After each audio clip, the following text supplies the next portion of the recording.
Coins are much more than simple pieces of metal used for buying goods. They are tiny historical documents that we can hold in our hands. Each one tells a story about the time it was made. They reveal who was in power, what was important to the people, and how art and technology changed over centuries. The history of coinage in the United Kingdom is a particularly rich and fascinating journey. It stretches back over 2,000 years, starting long before the idea of Britain even existed. For collectors, both in the UK and across the Atlantic in the United States, these coins offer a tangible connection to the past, a way to trace the rise and fall of empires, the reigns of monarchs, and the daily lives of ordinary people. The act of collecting coins, known as numismatics, is a hobby that combines history, art, and the thrill of the hunt. British coins are especially popular around the world. This is because of the UK's long and influential history. The coins feature portraits of some of the most famous kings and queens in the world, from Henry VIII to Queen Victoria and Queen Elizabeth II. Following the timeline of these coins allows us to see how the nation was formed. We can witness the transition from scattered tribes to a unified kingdom and then to a global empire. This essay will guide you through that remarkable story, one coin at a time. Our journey will begin in the Iron Age with the first coins used by Celtic tribes. We will then travel through the Roman occupation, the Anglo-Saxon kingdoms, and the Norman conquest. Each period introduced new types of coins, new metals, and new designs that reflected the culture of the time. We will explore how coins were made by hand, hammered between two dies, a process that resulted in each coin being slightly unique. This exploration is not just for seasoned collectors. It is for anyone who has ever found an old coin and wondered about its history, about the many hands it has passed through, and the stories it could tell if it could speak. From the silver pennies of medieval kings to the magnificent gold sovereigns of the Victorian era, we will examine the details that make each coin special. We will look at the metals used, from the earliest gold staters to the silver, copper, and eventually the modern nickel and steel alloys. We will also discuss the major changes in currency, such as the introduction of the decimal system in 1971, which completely transformed the money in people's pockets. This comprehensive overview will provide a clear and engaging history, making the complex story of British coinage accessible and interesting for readers of all ages and backgrounds, providing a solid foundation for understanding their value and significance. The story of coinage in Britain begins around 200 BC, long before the Romans arrived. Celtic tribes who had trade links with Europe started to produce their own versions of coins. These first coins were not made for everyday shopping. They were high-value items, likely used by powerful chieftains for large transactions, diplomatic gifts, or to pay soldiers. The earliest examples, known as potins, were cast from a bronze alloy. Later, inspired by the gold staters of Philip II of Macedon, Celtic artisans began striking their own gold coins. These coins, called staters, featured highly stylized and abstract designs, often depicting horses, boars, and strange patterns that are beautiful and mysterious to our modern eyes.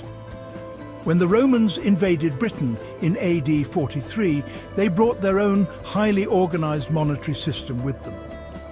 Roman coins were mass-produced and used for everything, from paying the army to everyday commerce. Cities like London, Colchester, and St Albans had their own mints. The coins featured realistic portraits of the emperors, from Claudius to Constantine the Great, on one side, the obverse. The other side, the reverse, often showed gods, goddesses, military victories or buildings. This was a form of propaganda, spreading the image and power of the emperor across the vast empire.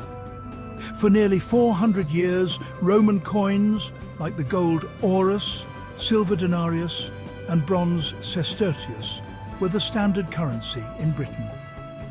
After the Romans left Britain around AD 410, the economy collapsed and the use of coins declined dramatically. The Anglo-Saxon kingdoms that emerged in the following centuries began to create their own distinct coinage. The first of these were small, thick silver coins called sciatas, which appeared around AD 600. They did not feature portraits of kings. Instead, they had a fascinating variety of designs, including animals, mythical beasts, and geometric patterns. These coins tell us about a world rediscovering its own artistic voice after the fall of Rome, blending Christian symbols with older pagan imagery in a way that is uniquely Anglo-Saxon. By the late 8th century, a new and influential coin appeared, the silver penny. Introduced by kings like Offa of Mercia, the penny would become the backbone of English currency for hundreds of years. These early pennies were wider and thinner than the sciatas. They established a new standard featuring the king's name and title on one side and the name of the moneyer, the person responsible for making the coin, on the other. This innovation ensured quality and accountability. Famous examples from this era include the pennies of Alfred the Great, which were crucial for paying his armies and defending his kingdom against Viking invaders, a true symbol of English resilience. The Norman conquest in 1066 was a turning point in British history, and this was reflected in the coinage. William the Conqueror continued the use of the silver penny, but he centralized its production and enforced strict quality controls. He established a system where coin designs were changed every few years. This required people to exchange their old coins for new ones at a mint, a process that generated significant revenue for the crown. The Norman pennies are famous for their front-facing portraits of the monarch, a stark contrast to the profile portraits of the late Anglo-Saxon kings. These coins were hammered by hand, a process that often resulted in them being off-centre or unevenly struck. The Plantagenet era, which followed the Normans, saw the silver penny remain the primary coin in circulation. For much of this period, the design remained relatively static, featuring a crowned bust of the king on the obverse and a long cross on the reverse. This long cross design, introduced in 1247 under Henry III, was practical. It extended to the edge of the coin, making it harder for people to clip off small pieces of silver without being noticed, a common form of theft at the time. It was during this period that the first English gold coins were attempted since the Roman era, such as Henry III's unsuccessful gold penny, which was valued too highly and was not popular. The Tudor dynasty, beginning with Henry VII in 1485, brought about a golden age of English coinage. The designs became more artistic and realistic. Henry VII introduced two very important new coins. The first was the magnificent gold sovereign, the largest and most impressive gold coin yet produced in England. It featured a detailed portrait of the king enthroned in majesty. The second was the first ever shilling, a silver coin valued at 12 pence. His son, Henry VIII, continued this trend, although his later coins are infamous for their debasement. To fund his lavish lifestyle and foreign wars, he reduced the amount of precious metal in the coins, replacing it with cheaper base metals like copper. The reigns of Henry VIII's children brought further changes. Edward VI restored the quality of the silver coinage. His reign saw the introduction of the silver crown, a large coin valued at 5 shillings. Queen Mary I's coins are notable as they also feature the portrait of her husband, Philip II of Spain. However, it was Queen Elizabeth I who truly stabilized the currency.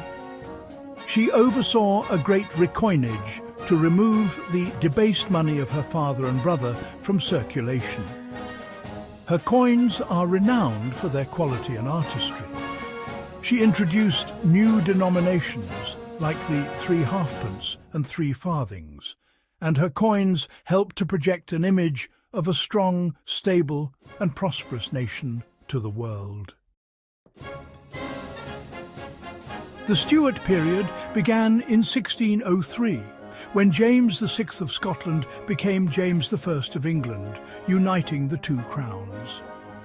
This union was reflected on the coins, which now featured symbols of both England and Scotland. This era saw the final flourishing of hammered coinage, with beautiful and artistic pieces being produced. However, the English Civil War from 1642 to 1651 created chaos in the minting process.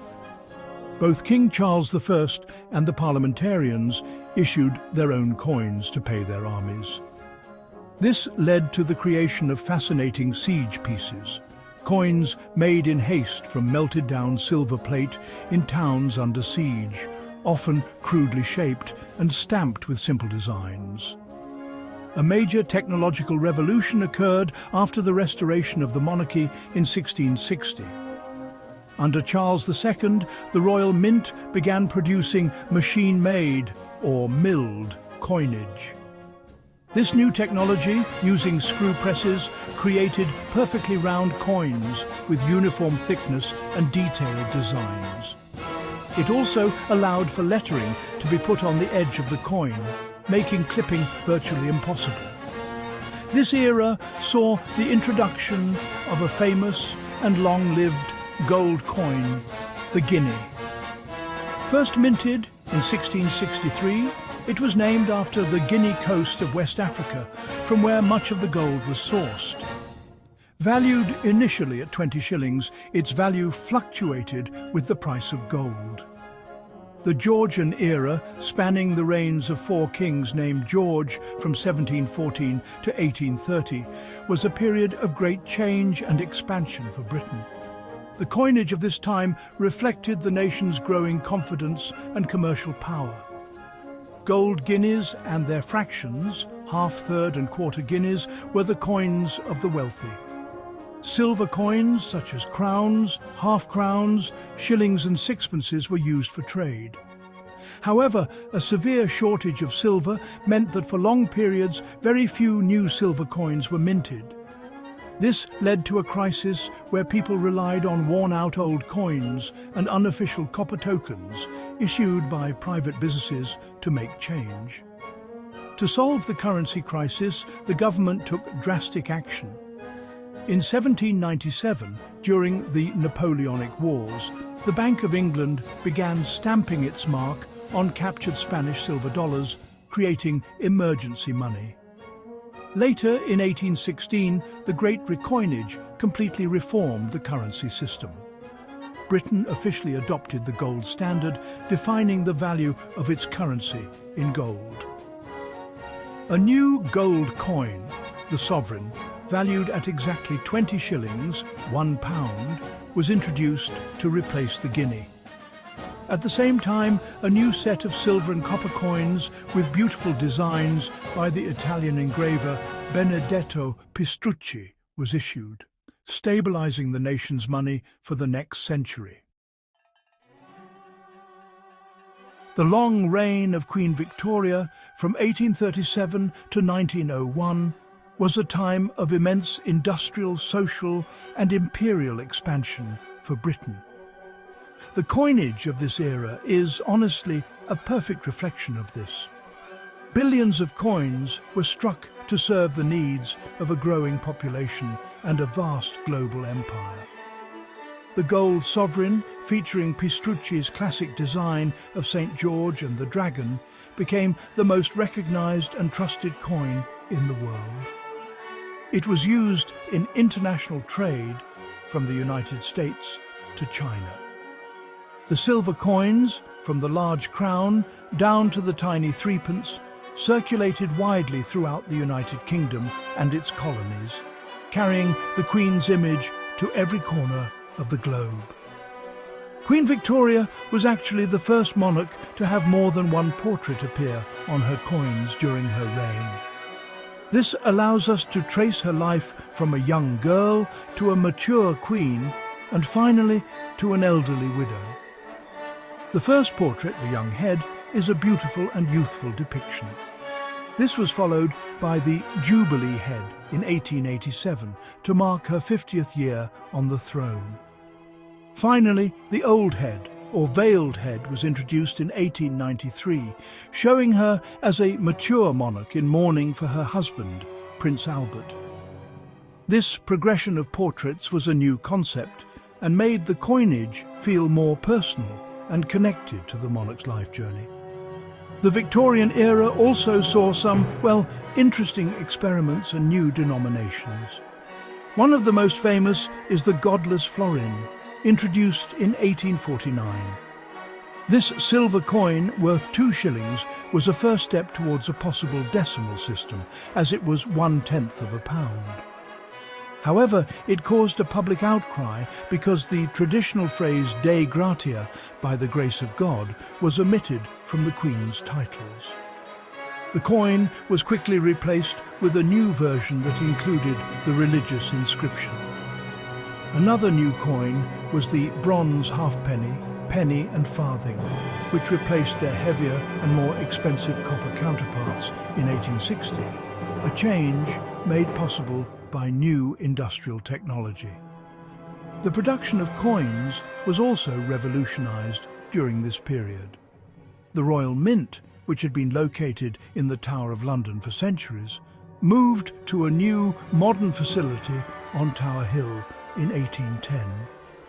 Here, powerful steam-powered presses developed by Matthew Boulton and James Watt were installed. These machines could strike coins with incredible speed and precision, allowing the mint to keep up with the enormous demand from Britain and its empire.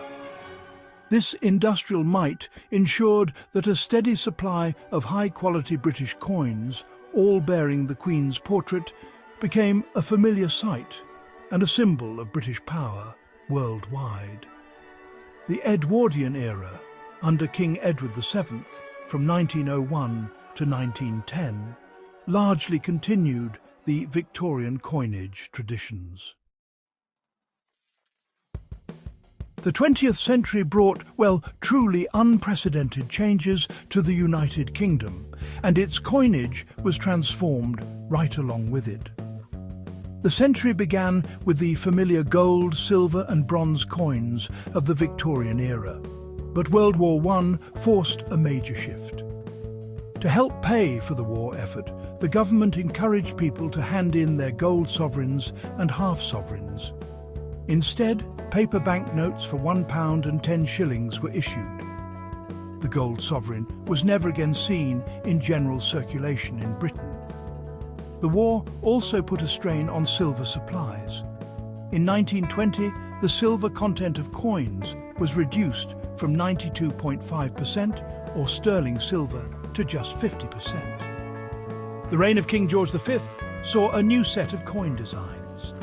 However, a more dramatic change occurred during the short reign of his son, Edward VIII, in 1936.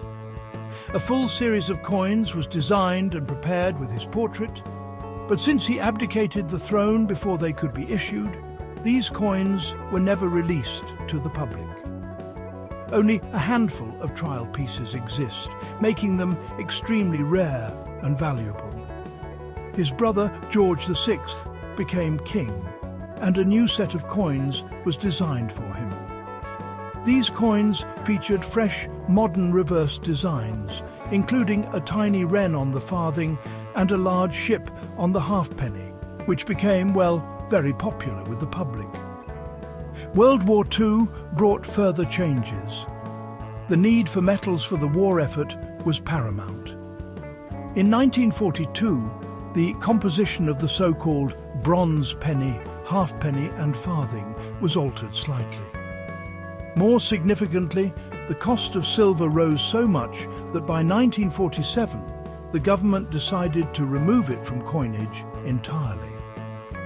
From that year on, so-called silver coins, like the shilling and florin, were made from cupro nickel, a silvery-looking but much cheaper alloy.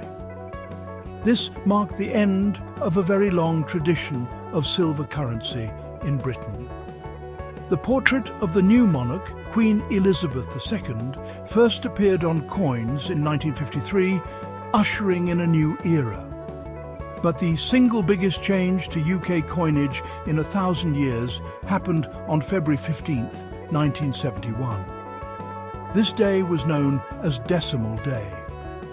The old and rather complex system of pounds, shillings and pence was replaced by a new decimal system, where £1 was divided into 100 new pence. The old pennies, threepences and half-crowns disappeared forever. They were replaced by a new set of coins, the half, 1, 2, 5, 10 and 50 pence. This was a massive undertaking that required a huge public information campaign. It simplified accounting and brought Britain's currency in line with most other countries in the world, completely changing the coins in everyone's pockets. Part of the excitement of coin collecting is, well, the dream of finding a rare and valuable piece. The world of British coinage is full of stories of incredible discoveries and legendary rarities. Some coins are rare because, quite simply, very few were made in the first place. A prime example is the 1933 George V penny. The Royal Mint had a surplus of pennies that year, and so, officially, none were produced for circulation.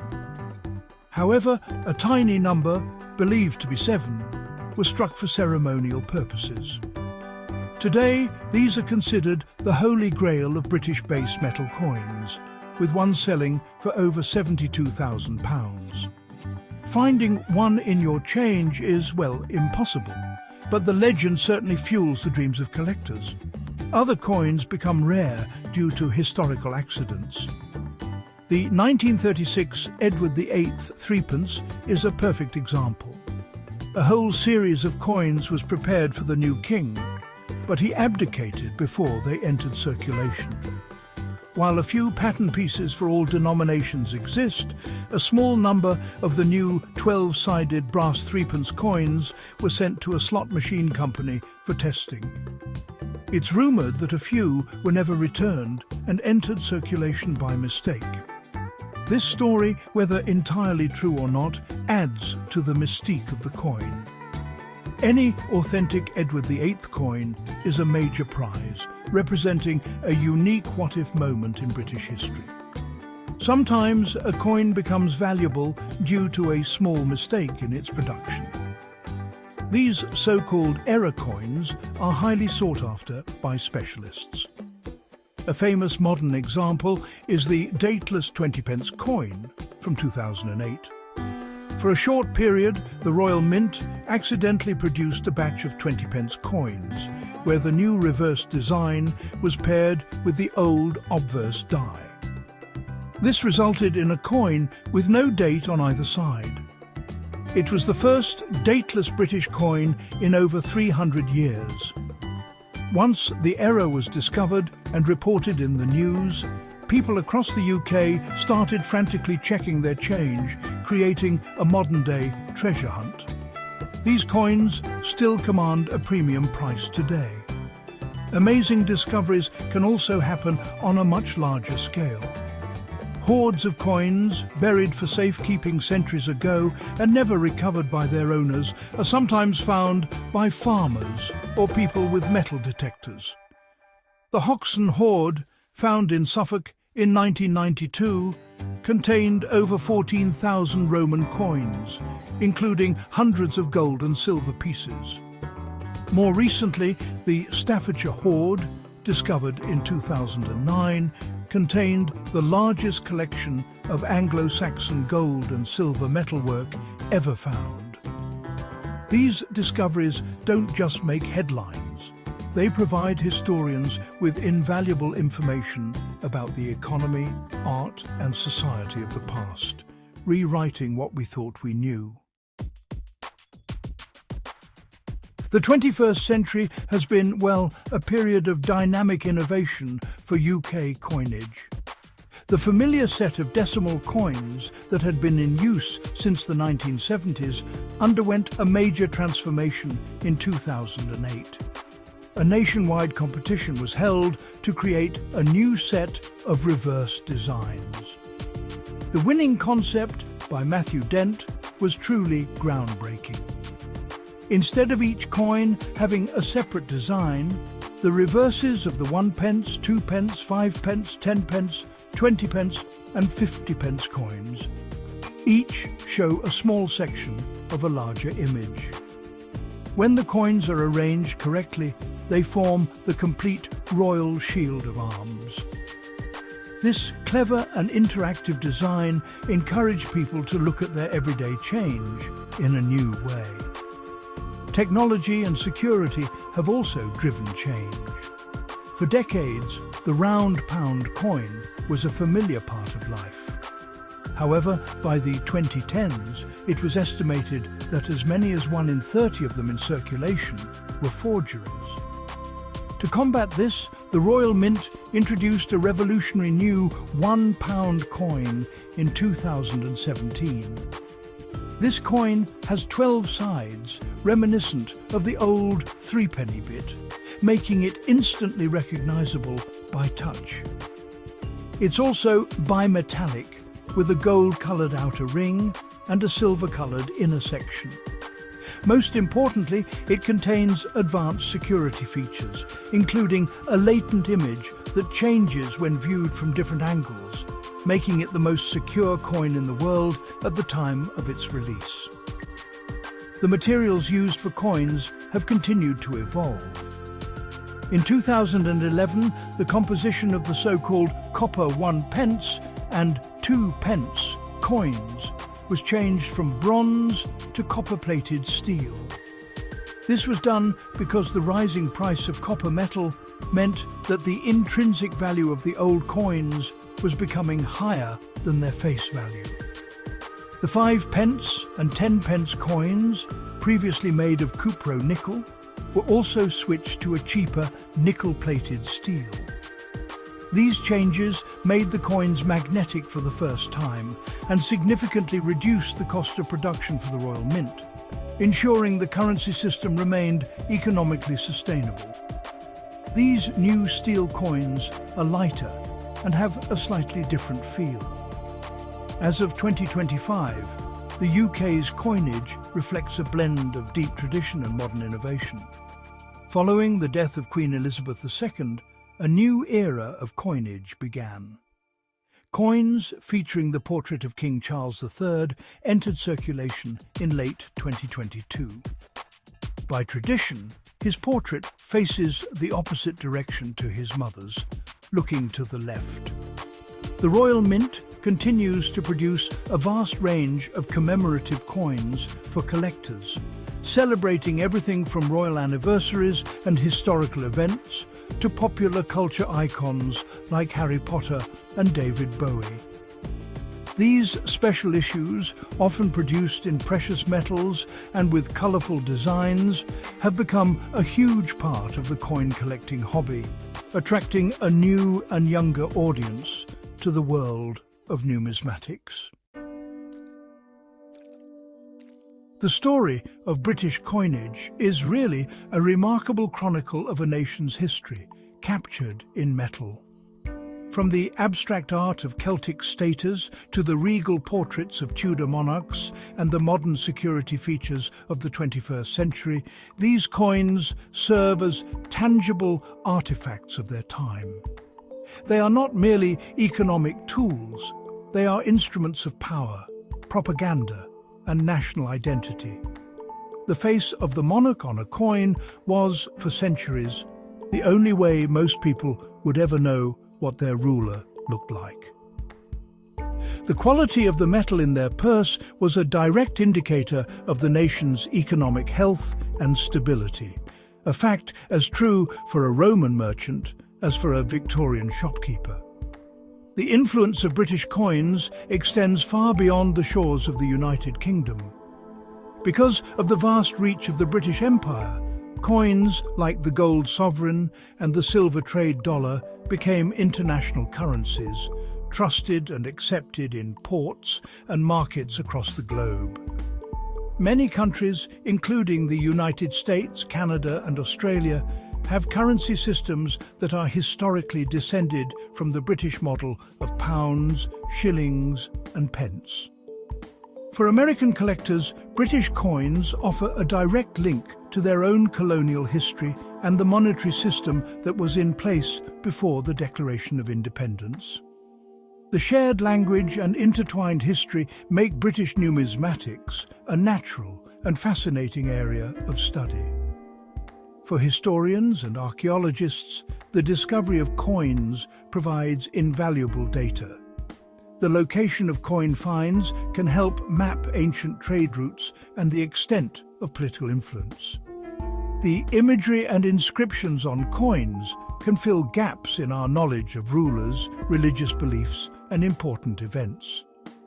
A hoard of Roman coins buried in a British field tells a story of fear and uncertainty, while the changing portraits on Victorian pennies narrate a tale of a long and eventful reign. They are primary source documents that have survived for centuries, offering unbiased evidence of the past that can sometimes correct or add to the written historical record. In the end, the enduring appeal of collecting UK coins lies in this personal connection to history. Holding a silver penny of Henry VIII, you can't help but wonder about the turbulent times in which it was used. Finding a George III halfpenny worn smooth from a century of use connects you to the daily lives of people in the Age of Revolution. Whether you are a serious numismatist with a catalogue collection or a casual enthusiast who saves interesting coins from your travels, these small metal discs offer a unique and accessible gateway to the past. They are a shared heritage, a story that continues to unfold with every new coin that is minted, carrying the legacy of the past into the pockets of the future.